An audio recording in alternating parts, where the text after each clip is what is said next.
Hello friends, this is Dr. Yuvraj Singh Dangi with the learning episode of 3rd year B Pharm 6th semester written by Mr. Jinit Kumar Gawad. We will discuss the topic from the syllabus of Medicinal Chemistry Part 2.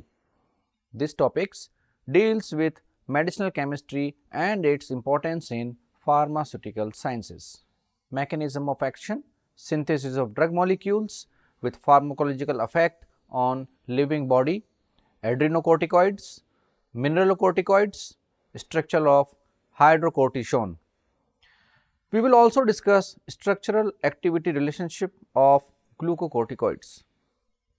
This lecture is divided into 4 modules, including module number 1 adrenocorticoids, glucocorticoids, mineralocorticoids, module number 2 modifications in structure of hydrocortisone, module number 3 structural activity relationship of glucocorticoids, and module number 4, that is conclusion.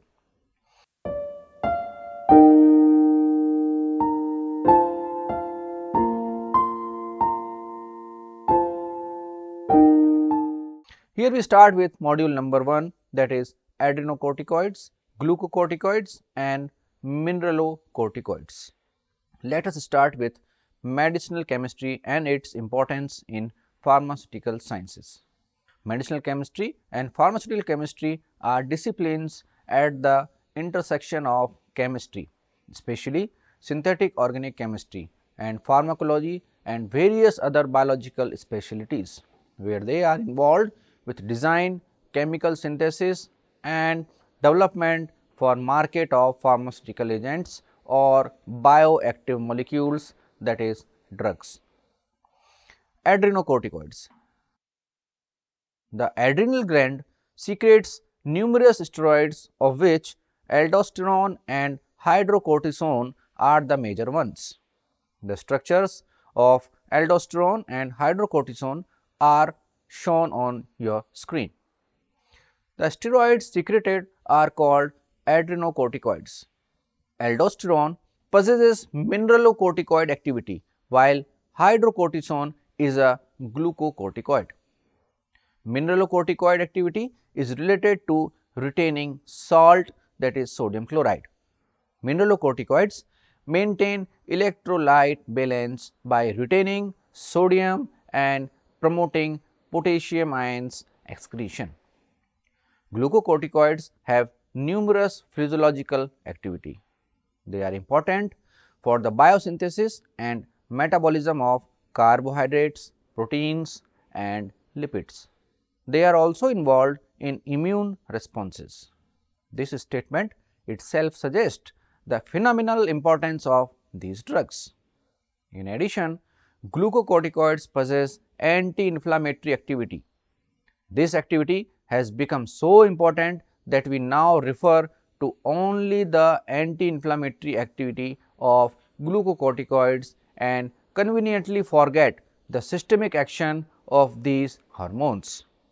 The adrenal gland consists of the cortex and the medulla. The latter secretes epinephrine, whereas the cortex synthesizes and secretes 2 major classes of steroid hormones, that is adrenocorticoids, which contains glucocorticoids and mineralocorticoids, and the adrenal androgens. The adrenal cortex is divided into 3 zones that synthesize various steroids from cholesterol and then secrete them. Number 1, the outer zone glomerulosa produces mineralocorticoids. Example, aldosterone. Production of aldosterone is regulated primarily by the renin-angiotensin system. Number 2, the middle zone fasciculate synthesizes glucocorticoids. Example, cortisol, which are involved with normal metabolism and resistance to stress. And number 3, the inner zone reticularis secretes adrenal androgens. Example, dehydroepiandrosterone. Number 4, secretion of glucocorticoids and adrenal androgens, and to some extent the mineralocorticoids is controlled by pituitary ACTH, that is corticotropin, which is released in response to the CRH, that is corticotropin releasing factor. Number 5, glucocorticoids serve as feedback inhibitors of acetotropic hormone and corticotropin releasing hormone secretion. Adrenal cortex hormones are used in replacement therapy, in the treatment and management of asthma as well as other inflammatory diseases such as rheumatoid arthritis, in the treatment of severe allergic reactions, and in the treatment of some cancers. Glucocorticoids and mineralocorticoids. The adrenocortical steroids permit the body to adjust to environmental changes, to stress, and to changes in the diet. Aldosterone and to a lesser extent other mineralocorticoids maintain a constant electrolyte balance and the blood volume, and the glucocorticoids have key roles in controlling carbohydrate, protein and lipid metabolism. Aldosterone increases sodium reabsorption in the kidneys. An increase in plasma sodium concentration in turn will lead to increased blood volume, because blood volume and urinary excretion of water are directly related to the plasma sodium concentration. Simultaneously, aldosterone increases potassium ion excretion. 11-deoxycorticosterone is also quite active as a mineralocorticoid. Similar actions are exhibited with hydrocortisone and corticosterone, but to a much smaller degree. Aldosterone controls the movement of sodium ions in most epithelial structures involved in active sodium transport. Although aldosterone acts primarily on the distal convoluted tubules of the kidneys, it also acts on the proximal convoluted tubules and collecting ducts. Aldosterone controls the transport of sodium in sweat glands, small intestine, salivary glands and the colon. In all of these tissues, aldosterone enhances the inward flow of sodium ions and promotes the outward flow of potassium ions. The glucocorticoids have many physiological and pharmacological actions. They control or influence carbohydrate, protein, lipid and purine metabolism. They also affect the cardiovascular and nervous systems and skeletal muscle. They regulate growth hormone gene expression. In addition, glucocorticoids have anti-inflammatory and immunosuppressive actions that arise through complex mechanisms. Glucocorticoids stimulate glycogen storage synthesis by inducing the synthesis of glycogen synthase and stimulate gluconeogenesis in the liver. They have a catabolic effect on muscle tissue, stimulating the formation and transamination of amino acids into glucose precursors in the liver. The catabolic actions in Cushing syndrome are demonstrated by wasting of the tissues, osteoporosis and reduced muscle mass. Lipid metabolism and synthesis increases significantly in the presence of glucocorticoids, but the actions usually seem to depend on the presence of other hormones or cofactors. Lack of adrenal cortex steroids also causes depression, irritability and even psychosis, reflecting significant effects on the central nervous system. Actions of glucocorticoids. Glucocorticoids GR complexes may activate or repress the genes to which they associate. Repression in particular may have an important role in glucocorticoid anti-inflammatory actions. Glucocorticoids inhibit the transcription of genes encoding cytokines such as interferon alpha, tumor necrosis factor alpha, that is TNF alpha, the interleukins, and granulocyte or monocyte colony stimulating factor, all factors involved in the immune system and inflammatory responses. 142 glucocorticoids inhibit the production and release of other mediators of inflammation, including prostaglandins, leukotrienes, and histamine. In addition, glucocorticoids inhibit the expression of the gene encoding collagenase, an important enzyme involved with inflammation. There are few structures as shown on the screen. They describe the classification of the gluco and mineralocorticoids in terms of salt retention. Number 1, mineralocorticoids with high salt retention includes aldosterone, 11-deoxycorticosterone, and fludrocortisone acetate. Number 2, glucocorticoids with moderate to low salt retention includes hydrocortisone or cortisol and cortisone acetate. And number 3, glucocorticoids with very little or no salt retention are shown in the form of structures on the screen. Mineralocorticoids. The mineralocorticoids are adrenal cortex steroids and analogues with high salt retaining activity. They are used mainly for treatment of Addison's disease or primary adrenal insufficiency. The naturally occurring hormone aldosterone has an 11-OH and an 18-CHO that naturally bridge to form a hemiacetate. Aldosterone is too expensive to produce commercially. Therefore, some semi-synthetic analogues have taken its place for treatment of Addison's disease. Adding a 9-fluoro group to hydrocortisone greatly increases both salt retention and anti-inflammatory activity. Deoxycorticosterone, that is 11-deoxy, an intermediate in the biosynthesis of aldosterone, has lower mineralocorticoid activity than aldosterone, that is 20-fold, but may play a role if the 11-hydroxylase is deficient. Deoxycorticosterone is not available for therapeutic uses. Extensive modifications have been made to the basic hydrocortisone structure to alter the properties of glucocorticoids. Modifications at all sites of the steroid backbone have been tried. Aside from addition of a double bond at C1 to C2, the most beneficial changes are made to rings B and D of the steroid skeleton and modification of the C17 side chain as shown on the screen. Uses of mineralocorticoids. They control the body's water volume and concentrations of electrolytes, especially sodium and potassium.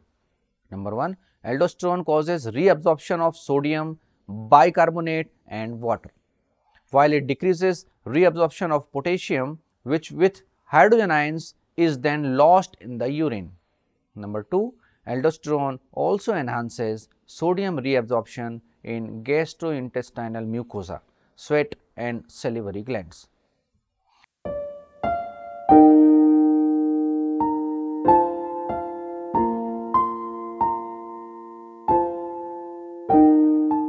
Let us move towards the next point of our discussion, that is module 2, modifications in structure of hydrocortisone.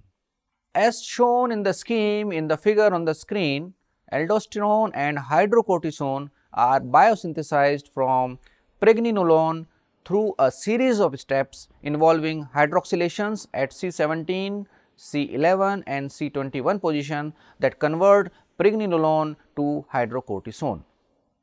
Deficiencies in any of the enzymes causes congenital adrenal hyperplasia. Defects in the gene regulation as well as the enzymes that catalyze the hydroxylation have been studied intensively.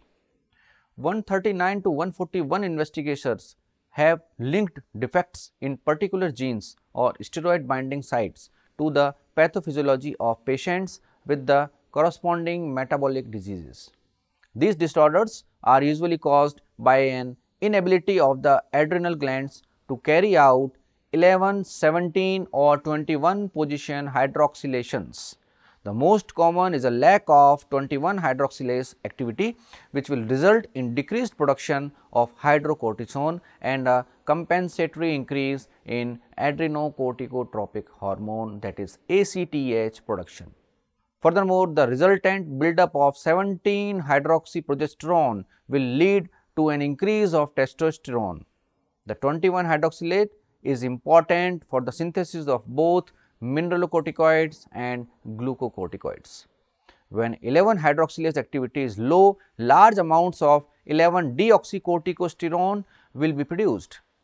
Because 11 deoxycorticosterone is a potent mineralocorticoid, there will be symptoms of mineralocorticoid excess, including hypertension. When 17 hydroxylase activity is low, there will be decreased production of testosterone and estrogens as well as hydrocortisone. Although the details are not completely known, the 39 amino acid peptide ACTH, that is corticotropin, produced by the anterior pituitary is necessary for the conversion of cholesterol to pregnenolone. ACTH act at the ACTH receptor, a G protein coupled receptor that activates adenylyl cyclase, leading to increased cyclic adenosine monophosphate, that is CAMP levels. Activation of the ACTH receptors has short-term long-term effect on steroidogenesis. The short-term phase involves an increase in the supply of cholesterol for use by cytochrome P450 in the formation of pregnenolone. The long-term effects are caused by an increased transcription of steroidogenic enzymes.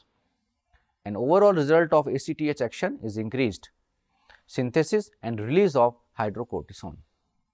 Hydrocortisone then acts by feedback inhibition to suppress the formation of additional ACTH. The release of the primary mineralocorticoid aldosterone depends only slightly on ACTH. Aldosterone is an active part of the angiotensin-renin blood pressure cycle that controls blood volume. A decrease in blood volume stimulates the kidneys to secrete the enzyme renin. Renin in turn converts angiotensinogen to angiotensin, which stimulates the adrenal cortex to release aldosterone. Aldosterone then causes the kidneys to retain sodium and blood volume increases. When the blood volume has increased sufficiently, renin production decreases until blood volume drops again. Metabolism of hydrocortisone and cortisone are enzymatically interconvertible, and thus one finds metabolites with both the 11 keto and the 11 hydroxy functionality. Most of the metabolic processes occur in the liver, with the metabolites excreted primarily in the urine. Although many metabolites have been isolated, the primary routes of catabolism are A. Reduction of the C4-5 double bond to yield 5 pregnanes, B. Reduction of the 3-one to give 3 ols, and C. Reduction of the 20-one to the corresponding 20 and 20 ols. These are the same steps that are involved in progesterone metabolism. The two primary metabolites are tetrahydrocortisol and tetrahydrocortisone and their conjugates.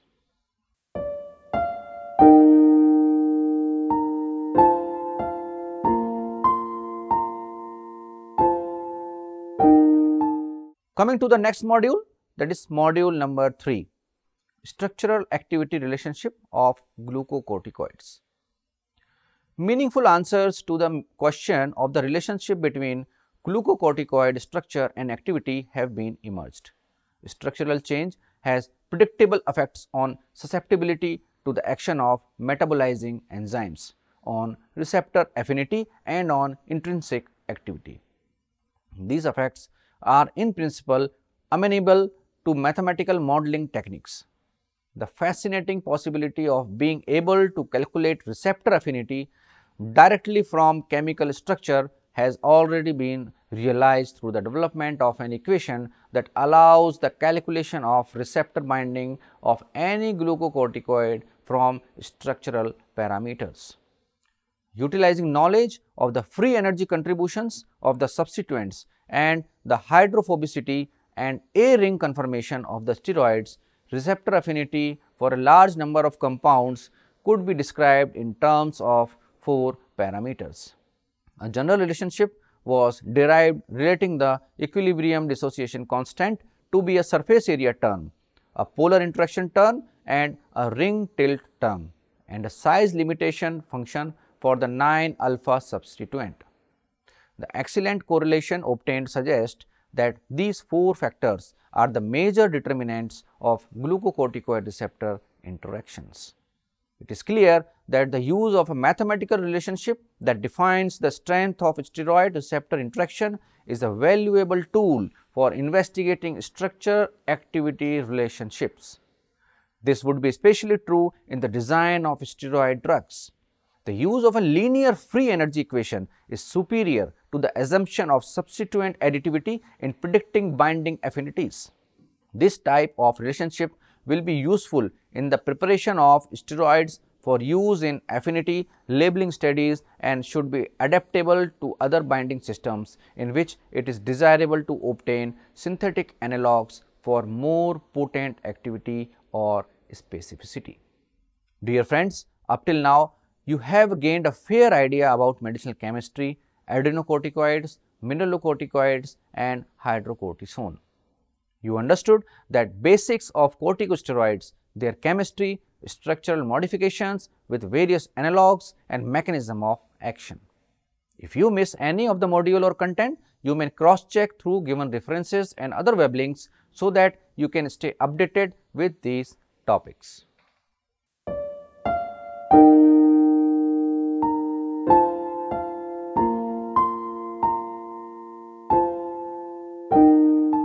Now, let us move towards the last module, that is conclusion.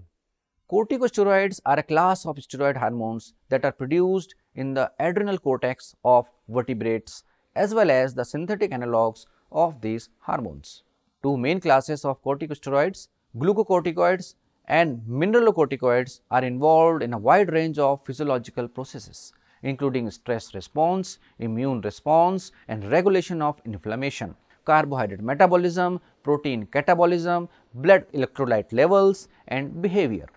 Some common naturally occurring steroid hormones are cortisol, corticosterone, cortisone and aldosterone. The main corticosteroids produced by the adrenal cortex are cortisol and aldosterone. Friends, do keep in mind what we discussed today. This is Dr. Yuvraj Singh Dangi signing off. I will be back with a new topic. If you want to learn more, you may log on to our website for MCQs, quizzes, LORs, etc. at www.cec.nic.in. Till then, keep studying. All the best.